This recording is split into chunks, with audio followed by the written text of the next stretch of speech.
வணக்கம். நல்ல நேரம் நிகழ்ச்சியின் சார்பாக அத்துணை சப்ஸ்கிரைபர்களையும் எல்லா அன்பு உள்ளங்களையும் எனது நண்பர்களையும் வருக வருக என வரவேற்பதில் பெருமகிழ்ச்சி கொள்கிறேன். வக்ரதுண்ட மகாகாய சூரியகோடி சமப்பிரப அவிக்னம் குருமே தேவ சர்வகாரியேஷு சர்வதா. தென்னாட்டுடைய சிவனே போற்றி, என் நாட்டவர்க்கும் இறைவா போற்றி. நண்பர்களே, இந்த புத்தம் புதிய காணொலியில் உங்கள் அத்துணை பேரையும் வரவேற்பதில் மிக்க மகிழ்ச்சி கொள்கிறேன். இன்றைக்கு நம்ம பார்க்க போகிறது ஒரு சீரியஸ் எபிசோட்ஸ். இதில் டாபிக் கடவுள் சொல்லும் தீர்ப்பு. எவ்வளவு அருமையான தலைப்பு பாருங்க. நம்ம ஒவ்வொருத்தருடைய வாழ்க்கையிலும் கடவுள் நமக்குன்னு ஒரு தீர்ப்பு வச்சிருப்பார். நல்லவங்களுக்கு, கெட்டவங்களுக்கு, பொய் சொல்கிறவங்களுக்கு, பித்தலாட்டம் பண்ணுறவங்களுக்கு, இல்லை மற்றவங்களுக்கு தர்ம காரியங்கள் பண்ணுறவங்களுக்கு, தன்னுடைய சுகத்தை பெருசாக பார்க்காம மற்றவங்களுக்காக வாழ்க்கையை நடத்துகிறவங்களுக்கு. இன்றைய கால சூழ்நிலையில் பல உறவுகளில் வாழ்க்கையில் என்ன நடக்குது அப்படின்னா, தப்பான புரிதல். ஒருத்தர் நல்லவராக இருந்தால் அவரை தப்பாக புரிஞ்சுக்கிறது, ஒருத்தர் கெட்டவராக இருந்தால் அவரை நல்லவர்னு புரிஞ்சுக்கிறது.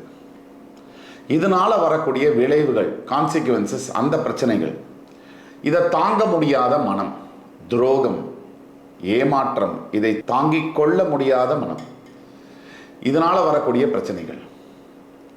இப்படி ஒவ்வொருத்தருடைய வாழ்க்கையிலும் நம்ம நல்லது பண்ணால் ஒரு தீர்ப்பு, நம்ம கெடுதல் பண்ணால் ஒரு தீர்ப்பு அப்படின்னு நம்ம நம்புகிறோம்.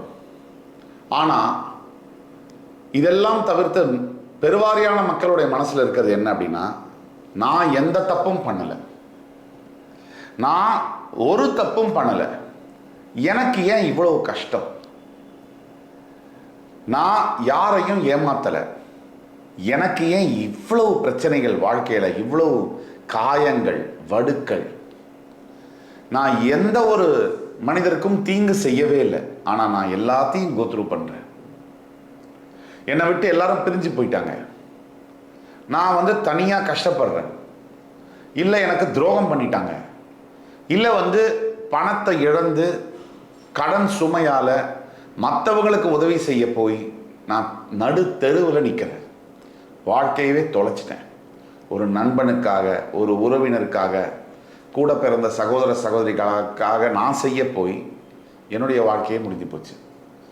இப்படி கடவுள் இருக்காரா இல்லையா, இந்த கேள்வி பல பேருடைய மனசில் இருக்கு. இந்த மேஷராசிக்காரர்கள் பொறுத்த வரைக்கும் குறிப்பிட்டு நீங்கள் படுற அவஸ்தை, உங்கள் கண்ணிலேருந்து வர கண்ணீர், நீங்கள் கோத்ரூ பண்ணுற அந்த வலி, அந்த ரணம், இது எல்லாத்துக்கும் என்ன தீர்வு, என்ன தர்ம காரியங்கள் செய்யலாம், எந்த கோவிலுக்கு போய் வரலாம் அப்படிங்கிற கேள்விகளுக்கெல்லாம் விடை சொல்கிற மாதிரியான ஒரு பதிவு தான் இந்த பதிவு. இந்த பதிவை ஸ்கிப் பண்ணாமல் முழுசாக பாருங்கள். கடவுள் சொல்லும் தீர்ப்பு.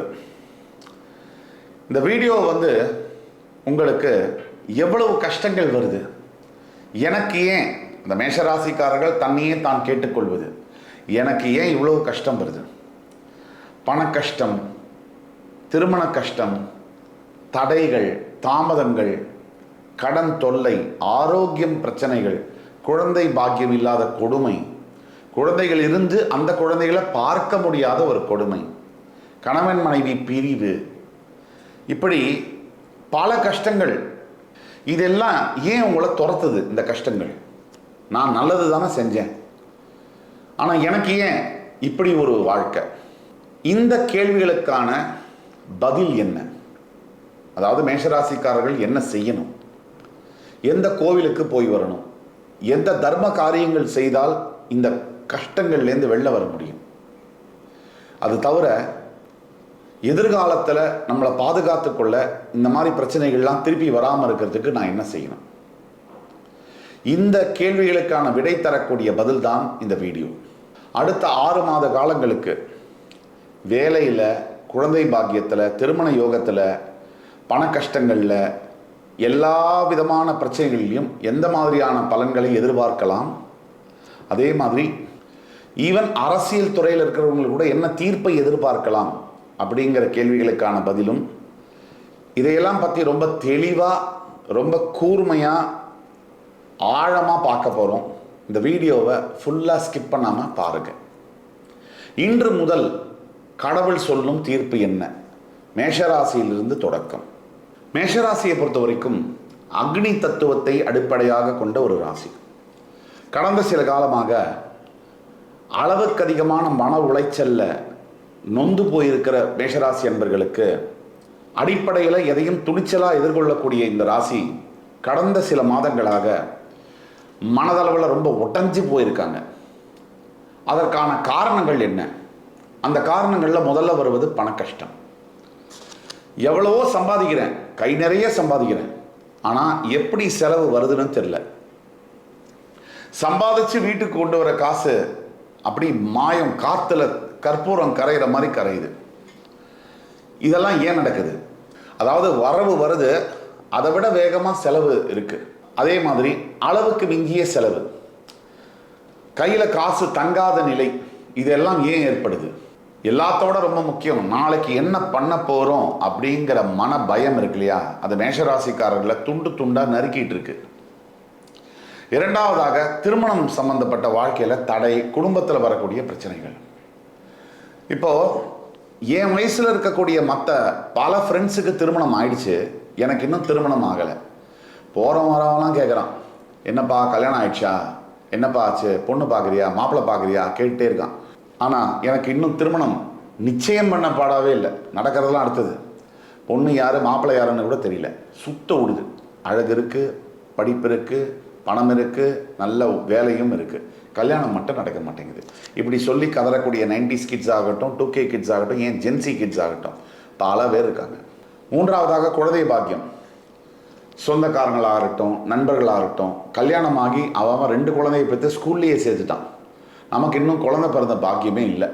இது எல்லாரும் சராசரியாக நம்ம இந்திய சமுதாயத்தில், எஸ்பெஷலி தமிழ் சமுதாயத்தில் கல்யாணம் ஆன உடனே என்னம்மா ஏதாவது விசேஷம் இருக்கா, என்னப்பா ஏதாவது விசேஷம் இருக்கா, இதை கேட்காதவங்க இருக்க முடியாது. சும்மா போகிறவங்க கூட சொரிஞ்சு விட்டு போயிடுவாங்க. அதாவது நமக்கு குழந்தை பாக்கியம் டிலே ஆகுதுங்கிற வருத்தம் நம்ம மனசை தொலைச்சிக்கிட்டு இருக்கிற அந்த நேரத்தில் வரவன் போகிறவங்களாம் அதை ஏற்றி விட விடுவாங்க. இது வேற இந்த கொடுமை. என்னோட கர்ம வினை ஏன் இப்படி இருக்கு அப்படின்னு கதறி அழுதுட்டு இருக்கக்கூடிய மேஷராசி என்பர்களை சராசரியாக நம்ம பார்க்க முடியும்.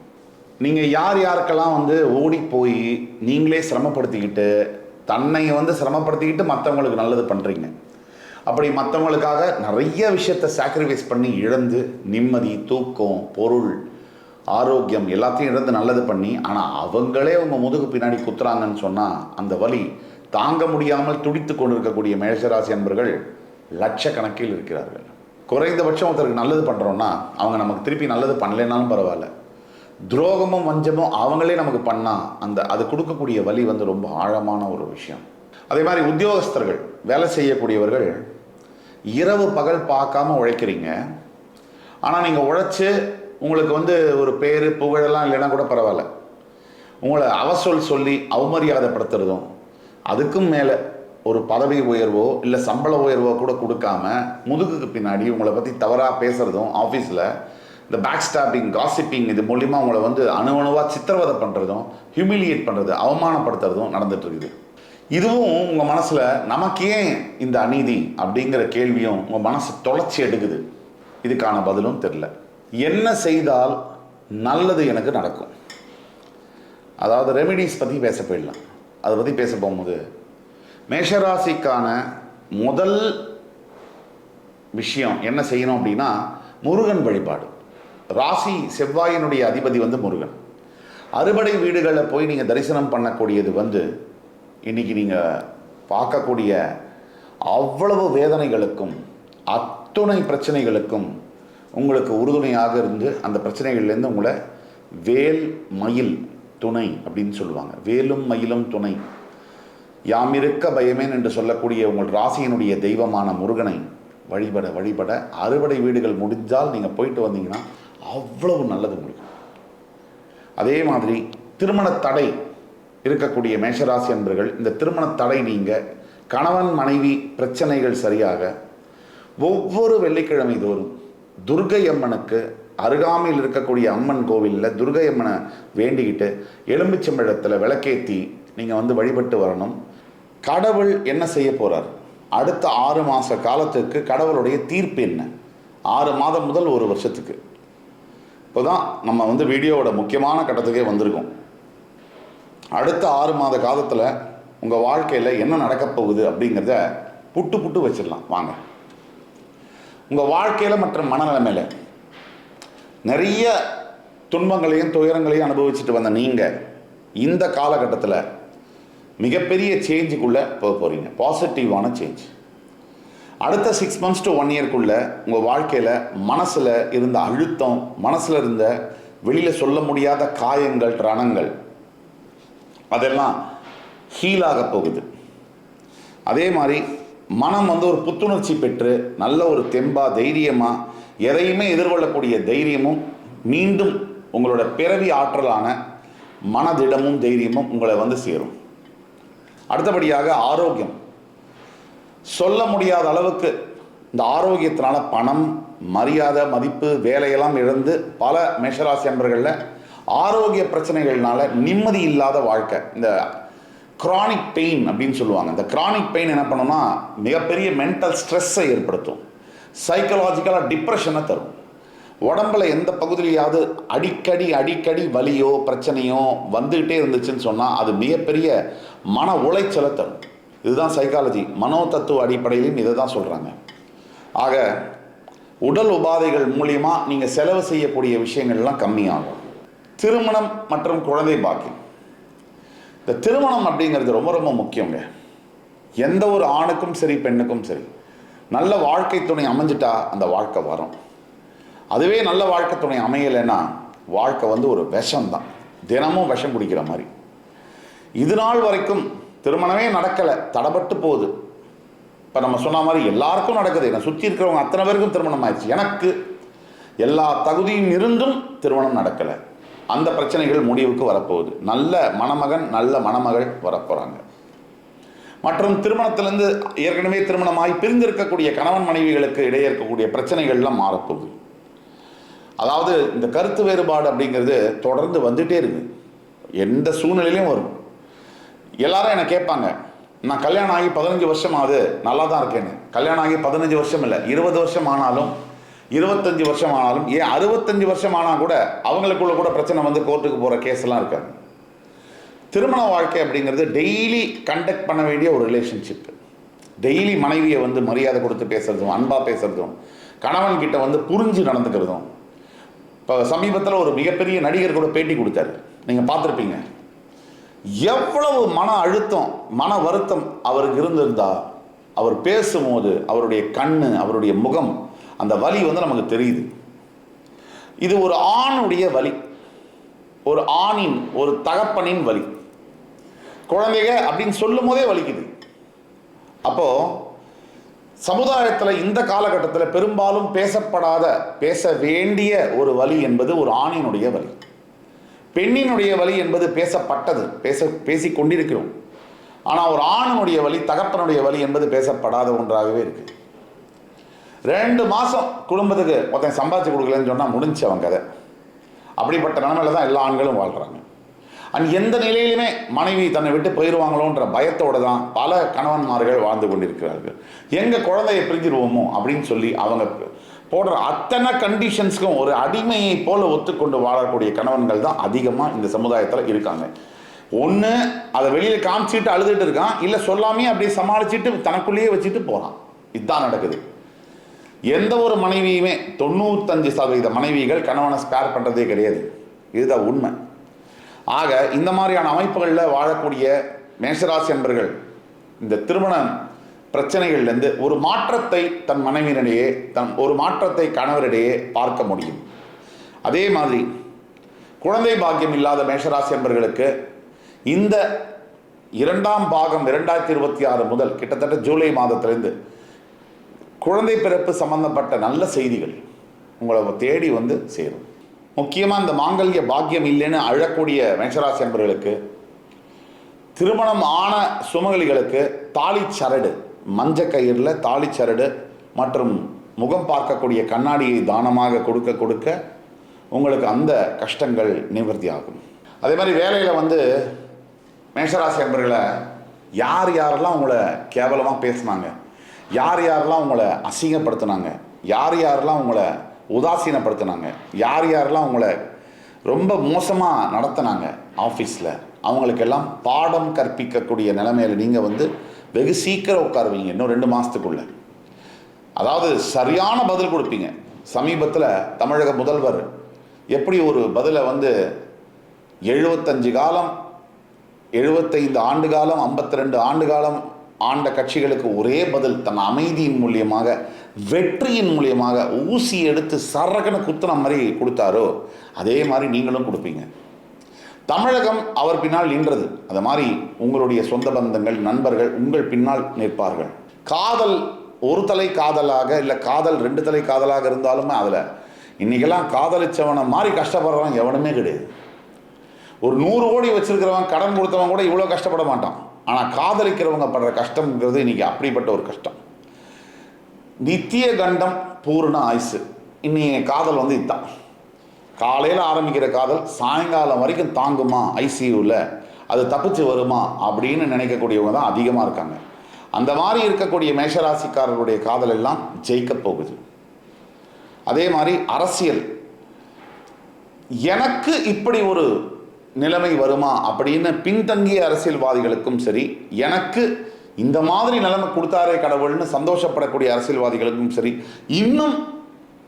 இன்னும் என்ன வளர்ச்சி, இன்னும் பெரிய பதவிகள், இன்னும் அங்கீகாரம், சொந்த கட்சியில் அங்கீகாரம், எதிர்கட்சிகள் அங்கீகாரம், இதெல்லாம் வரப்போகுது. மேஜிக், அதிசயத்தை நீங்கள் பார்க்க போறீங்க. முடிவாக நான் சொல்றது ஒன்று தான் உங்களுக்கு. காலம் எப்பவும் ஒரே மாதிரி இயங்காது, அது மாறி மாறியே தான் வரும். அந்த காலம் இப்போ உங்கள் வாழ்க்கையில் நடக்கக்கூடிய அதர்மங்களுக்கு உடனே எதிர்காலத்தில் தர்மம் பதில் சொல்லும். ஆல்ரெடி கடவுள் உங்களுக்கான நல்ல தீர்ப்பை எழுத தொடங்கி விட்டார். நீங்கள் முருகப்பெருமான கெட்டியாக பிடிச்சிக்கோங்க. அதை மட்டும் நீங்கள் பண்ணால் போதும். இழந்த அத்தனையும் மறுபடி பெற முடியும். இழந்த நிம்மதி, இழந்த உறவு, இழந்த அன்பு, இழந்த காதல், இழந்த குடும்பம், இழந்த குழந்தைகள், இழந்த வேலை, அத்தனையும் மறுபடி பெற முடியும். மேஷராசி அன்பர்கள் செய்ய வேண்டியது என்னன்னா, உங்களுக்கு தெரிஞ்சவங்க, ஃபேமிலி, ஃப்ரெண்ட்ஸ், ரிலேட்டிவ்ஸில் யாராவது மேஷராசிக்காரர்கள் இருந்தாங்கன்னா அவங்களுக்கு இந்த வீடியோவை ஃபார்வர்ட் பண்ணுங்கள். தவிர இப்போ நம்ம சொல்லக்கூடிய இதெல்லாம் பொது பலன்களே இப்படி இருக்குது அப்படின்னு சொன்னால், உங்களுடைய தனிப்பட்ட ஜாதகத்தை பார்த்து நம்ம ப்ரிடிக்ஷன்ஸ் சொன்னோம்னா கிறிஸ்டல் கிளியராக உங்கள் வாழ்க்கையை தீர்மானிக்கக்கூடிய முடிவுகளை தெளிவாக சொல்ல முடியும். நீங்கள் வெற்றி பெற முடியும்.